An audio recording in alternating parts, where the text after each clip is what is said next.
NCERT 12th Physics Chapter 6ல Exercise 6.1 First Problem. Okay. So நம்ம induce current டைரக்ஷனை வந்து கண்டுபிடிக்கணும். So இந்த மாதிரி மொத்தம் 1 2 3 4 5 6 கொஷின்ஸ் கொடுத்துருக்காங்க. ஸோ 1 by 1 பார்க்கலாம். ஸோ ஃபர்ஸ்ட் கொஸ்டின் பார்த்தீங்கன்னா, ஒரு பார் மேக்னெட் இருக்கு, நார்த் போல் இந்த சவுத் போல் சொல்கிறாங்க, டுவர்ட்ஸ் கொண்டு வராங்க. ஸோ டுவர்ட்ஸ் பக்கத்தில் நோக்கி கொண்டு வராங்க. நமக்கு லென்ஸ்லாம் படி என்ன தெரியும், ஒரு பார் மேக்னெட்டை ஒரு காயிலில் பக்கத்தில் அப்படி கொண்டு வரும்போது கண்டிப்பாக டுவர்ட்ஸுங்கிற போது இங்கே மேக்னெட்டிக் ஃபீல்டு கூடும். ஸோ மேக்னெட்டிக் ஃபீல்டு கூடும்னா அப்போஸ் பண்ணணும். ஸோ இதே சவுத் போல் தான் நமக்கு இங்கே சவுத் போலாக இருக்கும். இது நமக்கு எல்லாருக்குமே தெரிஞ்சது. ஸோ சவுத் போல் அப்படின்னா நமக்கு என்ன direction, clock wise direction. So clockwise நமக்கு இப்படி தான் போகும். ஸோ டைரக்ஷன் வந்து இந்த மாதிரி இருக்கும், கிளாக் வைஸ். இப்போ நல்லா பாருங்கள், இந்த டயக்ராமில் இந்த லூப் ஆக்சுவலி இப்படி போகுது, இங்கேருந்து இப்படி போகுது. ஸோ நம்மளோட இந்த டைரக்ஷன் எப்படி தான் இருக்கும், இந்த மாதிரி போகும். ஸோ நம்மளோட ஃபஸ்ட்டு ஒன்னுடைய ஆன்சர் அப்போ என்னவாக இருக்கும்னா, டைரக்ஷன் இஸ் QRP.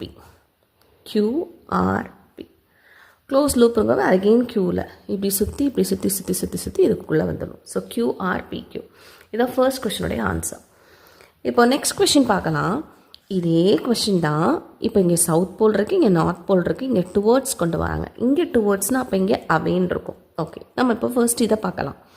ஸோ இங்கே டுவர்ட்ஸுங்கிற போது இது என்னவாக இருக்கும், நமக்கு சவுத் போலாக இருக்கும். ஸோ சவுத் போலுங்கிறது கிளாக் வைஸ் டைரக்ஷன். இப்போ இந்த இது எப்படி இருக்குன்னா, அந்த லூப்பு இப்படி போகுது.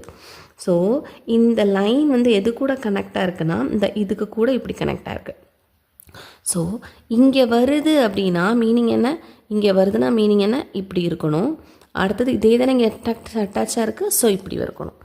ஸோ நம்மளோட ஆன்சர் என்ன, PRQPன்னு வரும். ஓகே, ஸோ செகண்ட் ஒனுக்கு PRQP. இப்போ அதே டைம் இங்கே பாருங்கள், இப்போ இது நார்த் போலாக இருக்குது. ஓகே, ஸோ இது அவேங்கிற போது இப்போ இங்கே பாருங்கள், இது அவேல இருக்குது. ஸோ அவே இருந்துச்சுன்னா இதை அட்ராக்ட் பண்ண ஆரம்பிக்கும் போது இது என்னவாகும், சவுத்தாட் ஆகும், சவுத்து போலாக இருக்கும். ஓகே, இப்போ இது சவுத்து போலாக இருந்தால் இது நார்த்து போலாக இருக்கும். ஸோ நார்த்து போல்னால் நமக்கு என்னது, ஆன்டி கிளாக் வைஸ் இப்படி இருக்கும். ஓகே, ஸோ இப்போ நல்லா பாருங்கள், இந்த டயக்ராம் வந்து கரெக்டாக எப்படி நமக்கு அட்டாச் ஆகிருக்கும் அப்படின்னு பார்த்தீங்கன்னா, இந்த மாதிரி வந்து இப்படி அட்டாச் ஆகிருக்கு. ஓகே, ஸோ நமக்கு இந்த மாதிரி வந்து இப்படி வந்து தான் நமக்கு வந்திருக்கணும். கரெக்டாக. ஸோ இப்படி வந்து தான் இப்படி வந்து இப்படி வரணும். ஸோ இப்படி. ஓகே, ஸோ இப்படி வரணும். ஓகே, ஸோ நம்மளோட ஆன்சர் என்ன இருக்கும், YZXஆக இருக்கும். So எழுதிக்கலாமா, YZXY.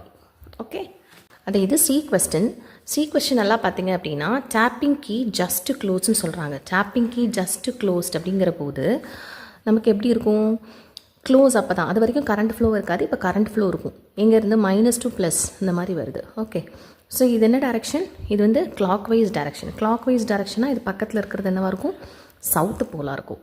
சரி, இப்போ இது சவுத்து போலாக இருந்துச்சுன்னா நமக்கு கரண்ட் இன்க்ரீஸ் தான் ஆகுது. கரண்ட் இன்க்ரீஸ் ஆச்சுன்னா மேக்னெட்டிக் ஃபீல்டு நமக்கு கண்டிப்பாக இன்க்ரீஸ் தான் ஆகும்.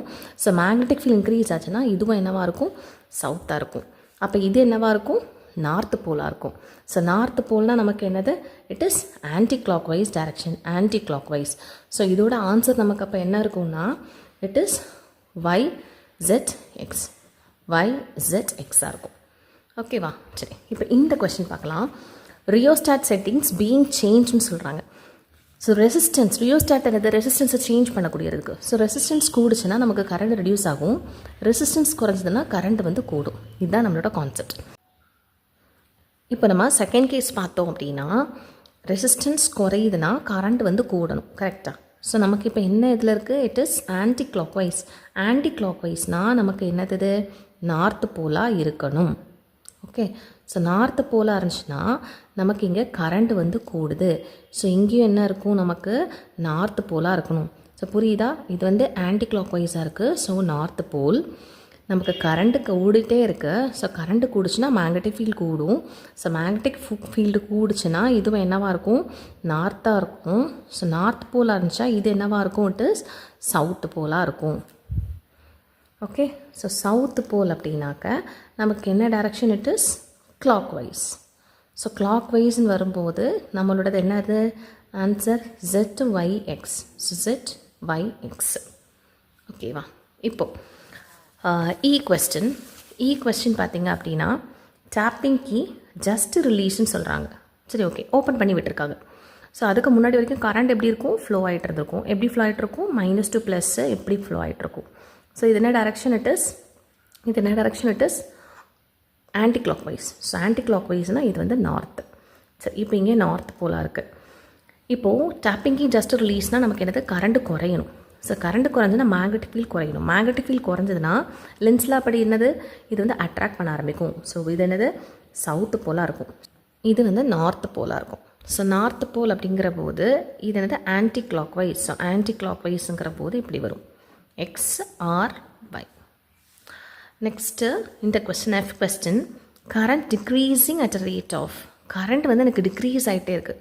ஸோ டிக்ரீஸ் ஆகிட்டு இருக்குன்னா அந்த மாதிரி உங்களுக்கு கான்சென்ட்ரிக் சர்க்கிள்ஸாக வந்துட்டு இருக்கும். நமக்கு என்ன தெரியும், சேஞ்ச் இன் மேக்னெட்டிக் ஃப்ளக்ஸ் தான் இன்டியூஸ்டு கரண்ட்டை ப்ரொடியூஸ் பண்ணும். ஸோ இங்கே மேக்னெட்டிக் ஃபீல்டு பற்றியும் சொல்ல, ஃப்ளக்ஸ் பற்றியும் சொல்ல, அதனால் நமக்கு கரண்ட் இங்கே வந்து 0வாக இருக்கும். That's all. இந்த லூப் கொஷனுக்கு சின்னதாக ஒரு ட்ரிக் இருக்குங்க. ஸோ என்னன்னு பார்த்தீங்கன்னா, இப்போ கரண்ட் இங்கே ரெண்டுமே இந்த கேஸில் இன்க்ரீஸ் தான் எடுத்திருக்கோம். ஸோ நம்ம ஆப்போசிட் டைரக்ஷனில் போடணும். இப்போ பேரலாக இப்போ இது மேலே போச்சுன்னா இது கீழே வரணும், இது இந்த சைடு கீழே போச்சுன்னா இது வந்து மேலே வரணும். அதே போல் இங்கே பாருங்கள், நமக்கு இந்த டைரக்ஷன் ஆக்சுவலி இப்படி தானே வருது, இப்படி தானே இருக்குது. ஸோ பாருங்கள், இங்கே இப்படி தானே இருக்குது. ஸோ இது மேலே போச்சுன்னா இது கீழே வரணும், இது கீழே போச்சுன்னா இது மேலே வரணும். ஸோ இது வந்து இன்னொரு ட்ரிக். கரண்ட் வந்து கூடுச்சுன்னா ஒரு சிங்கிள் லூப்புக்கு இதுதான் இதோட ட்ரிக் வச்சு நீங்கள் கூட ஃபாலோ பண்ணிக்கலாம்.